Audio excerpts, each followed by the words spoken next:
ఎందుకనంటే ప్రతి పథకాన్ని కూడా ప్రతి పేద కుటుంబంలోనికి కూడా తీసుకొని పోయి వాళ్ళకి ఇవ్వాలి అన్న తపన తాపత్రయం మంచి చెయ్యాలి అన్న ఆలోచన మనసులో మన పార్టీ పట్ల కానీ మన పట్ల కానీ ఆ ప్రేమ అనురాగం ఉంటేనే చేయగలుగుతారు.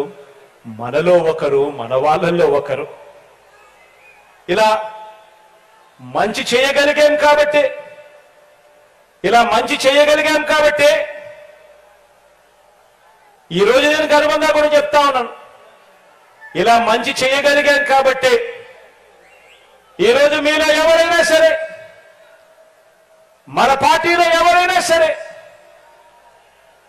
ఏ పదవికి పోటీ చేసినా, వార్డు మెంబర్ దగ్గర నుంచి ఎంపీటీసీ దగ్గర నుంచి ఎంపీ, జెడ్పీటీసీ దగ్గర నుంచి కార్పొరేటర్ దగ్గర నుంచి ఇంకా ఏ పదవి అయినా, ఎమ్మెల్యే అయినా, ఎంపీ అయినా అలా చేయగలిగాం కాబట్టి మనలో నుంచి ఏ ఒక్కరైనా ఏ పదవికైనా పోటీ చేసినా ప్రజలందరూ కూడా మామూలు మెజారిటీతో కాదు, గొప్పదైన మెజారిటీతో మనల్ని గెలిపించి ఆ స్థానాల్లో కూర్చోబెడతారు.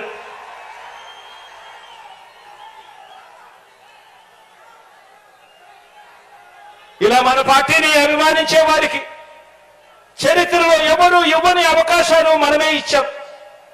నామినేషన్ పనులలో కూడా, కేటాయింపుల్లో కూడా ఇదే పంత న్యాయం కూడా చేస్తూ వచ్చాం. ఎవరు గెలవనని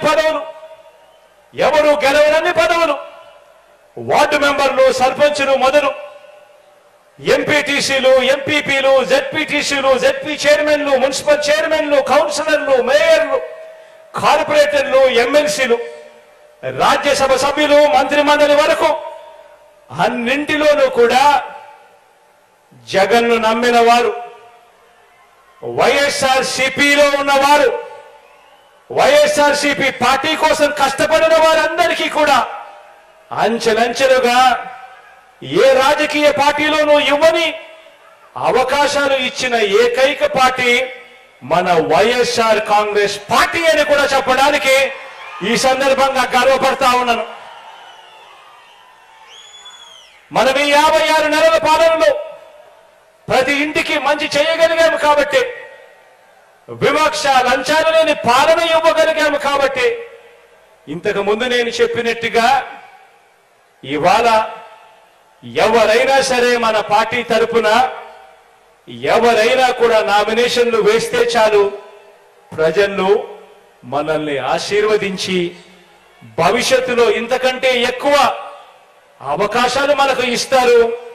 మన కార్యకర్తలను గెలిపించే మన పార్టీ వైఎస్ఆర్ కాంగ్రెస్ పార్టీ అని చెప్పడానికి కూడా గర్వపడతా ఉన్నా.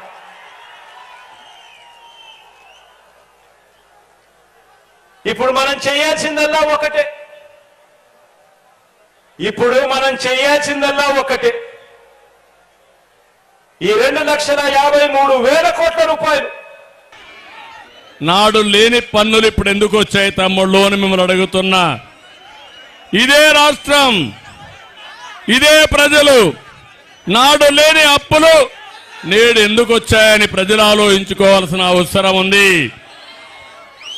ఇంకో పక్క కరెంటు బిల్లు ఆ రోజు 200 రూపాయలు, ఇప్పుడు ఎంత తమ్ముళ్ళు కరెంటు బిల్లు? 1000 రూపాయలు అవునా కాదా? 5 రెట్లు పెరిగిందా లేదా? నేనుంటే కరెంటు ఛార్జీలు పెరిగేటివా? మీకు 1000 రూపాయల భారం పడేదా అని మిమ్మల్ని అడుగుతున్నా. అది తెలుగుదేశం పార్టీ సమర్థత. ఇంకో పక్క 5 ఏళ్లు ఒక్కరోజు కరెంటు ఛార్జీలు పెంచావా? మనం నాణ్యమైన కరెంటు ఇచ్చావా లేదా? ఈరోజు కరెంటు కోతలు ఉన్నాయా లేదా అని మిమ్మల్ని అడుగుతున్నా. కరెంటు కోతలు, ఎక్కడికక్కడ ధరలు పెరిగిపోయి ఇబ్బంది పడే పరిస్థితి.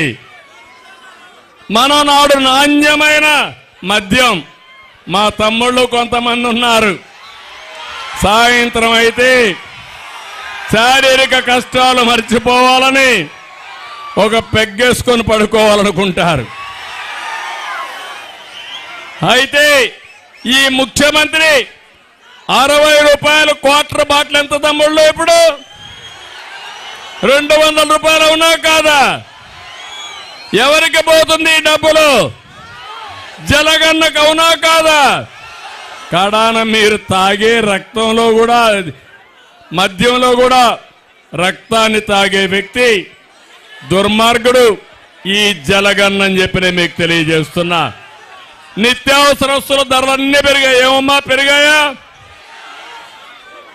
పప్పు పెరిగిందా? కూరగాయలు పెరిగాయా? చక్కెర పెరిగిందా? పెట్రోల్ డీజిల్ పెరిగిందా? అన్నీ పెరిగిపోయినాయి. మా మగవాళ్ళకి ఏం తిండి పెడుతున్నారో నాకైతే తెలియడం లేదు. మీరు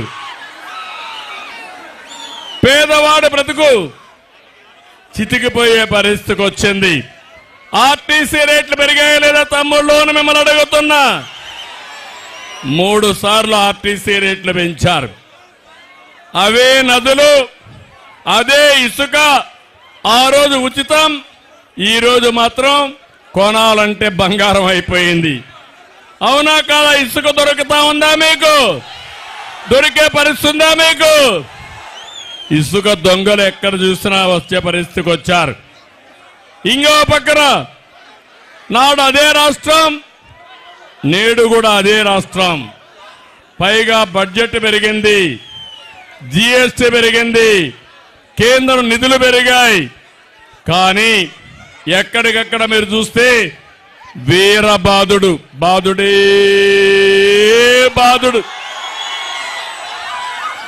ఒకటి కాదు, అన్ని పెంచే పరిస్థితికి వచ్చారు. నాడు పన్నుల వాత లేదు, అప్పుల మోత లేదు, 100కు పైగా సంక్షేమ పథకాలకు నాంది పలికాం. అవన్నీ ఏమైనాయని నేను అడుగుతున్నా. నేను అందుకే మిమ్మల్ని అడుగుతున్నా. ఒక అసమర్థ పాలన, ఒక విధ్వంసకర పాలన వల్ల రాష్ట్రానికి కీడు జరిగింది.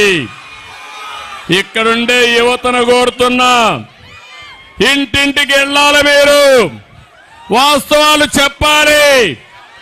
యువత ఈ రాష్ట్రాన్ని కాపాడే బాధ్యత మీరు తీసుకోవాలని మిమ్మల్ని అందరినీ కోరుతున్నా. చేస్తారా తమ్ముళ్ళు అని మిమ్మల్ని అడుగుతున్నా. అన్న క్యాంటీన్ పోయింది, చంద్రన్న బీమా పోయింది, రైతు సబ్సిడీలు పోయినాయి, విదేశ విద్య పోయింది, అన్ని పోయినాయి. మళ్ళీ మాయ మాటలు చెప్పి మభ్యపెట్టే ప్రయత్నం చేస్తున్నారు ఈ జగన్మోహన్ రెడ్డి గారు. అప్పులు విపరీతంగా పెరిగాయి, వడ్డీ కూడా పెరిగింది. నేను అడుగుతున్న, అప్పులు జగన్మోహన్ రెడ్డి కడతాడా? సాక్షి పేపర్ కడుతుందా? భారతి సిమెంట్ ఫ్యాక్టరీ కడతారా? ఎవరు కట్టాలి? ఎవరు కట్టాలి? మీరే కదా. అందుకే ఇప్పుడే ప్రారంభమైంది బాదుడే బాదుడు. ఈ ముఖ్యమంత్రికి అభివృద్ధి చేతనవుతుందని మీరు భావిస్తున్నారా? తమ్ముళ్ళు, అమ్మలు, అక్కలను అడుగుతున్నా.